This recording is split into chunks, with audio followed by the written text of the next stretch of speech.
1945 August 6 American pilot Paul Tibbets Enola Gay എന്ന B-29 ബോംബറുമായി ജപ്പാന്റെ ആകാശത്തേക്ക് പറന്നുയർന്നു. അവന്റെ വിമാനത്തിനുള്ളിൽ ലോകം അതുവരെ കണ്ടിട്ടില്ലാത്ത ഒരു ശക്തി ഒളിപ്പിച്ചിരുന്നു, ലിറ്റിൽ ബോയ് എന്ന അണുബോംബ്. സമയം രാവിലെ 8:15. ഹിരോഷിമയുടെ മുകളിൽ ആ അണുബോംബ് പതിച്ചു.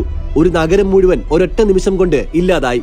തീയും വെളിച്ചവും വിഴുങ്ങിയ ആ മണ്ണിൽ മനുഷ്യന്റെ നിലവിളികൾ പോലും ബാക്കിയായില്ല. ലോകം ആ ഞെട്ടിൽ നിന്ന് കരകയറും മുൻപേ വെറും 3-ാം നാൾ ഓഗസ്റ്റ് 9 വീണ്ടും അതേ ആകാശം കറുത്തു. ഇത്തവണ വിമാനത്തിന്റെ പേര് box car. Pilot major Charles Sweeney. ലക്ഷ്യം നാഗസാക്കി. ആയുധം ഫാറ്റ്മാൻ എന്ന രണ്ടാമത്തെ അണുബോംബ്. മനുഷ്യന്റെ ക്രൂരതയുടെ ചരിത്രം സ്വയം ആവർത്തിച്ചു.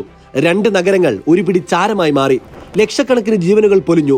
തലമുറകൾക്ക് മായാത്ത മുറിപ്പാടുകൾ സമ്മാനിച്ച ആ ദിനങ്ങൾ 2-ാം ലോക മഹായുദ്ധത്തിന്റെ ഏറ്റവും ക്രൂരമായ മുഖമായിരുന്നു. ഇവിടെയാണ് യഥാർത്ഥ കഥ ആരംഭിക്കുന്നത്. ആയുധം കൊണ്ട് തകർന്ന ഒരു ജനത തങ്ങളുടെ ആത്മവിശ്വാസം കൊണ്ട് എങ്ങനെ അതിജീവിക്കുന്നു എന്ന കഥ. അവർ പ്രതികാരത്തെക്കുറിച്ചല്ല ചിന്തിച്ചത്, പുനർനിർമ്മാണത്തെക്കുറിച്ചാണ്. ആ ചാരത്തിൽ നിന്നും അവർ പുതിയൊരു ലോകം പണിതു. സാങ്കേതിക വിദ്യയിലും സമാധാനത്തിലും ലോകത്തിന് മാതൃകയാകുന്ന ഒരു ലോകം. തങ്ങളെ തകർത്ത അതേ ശാസ്ത്രത്തെ മനുഷ്യന്റെ നന്മയ്ക്കായി എങ്ങനെ ഉപയോഗിക്കാമെന്നവർ തെളിയിച്ചു.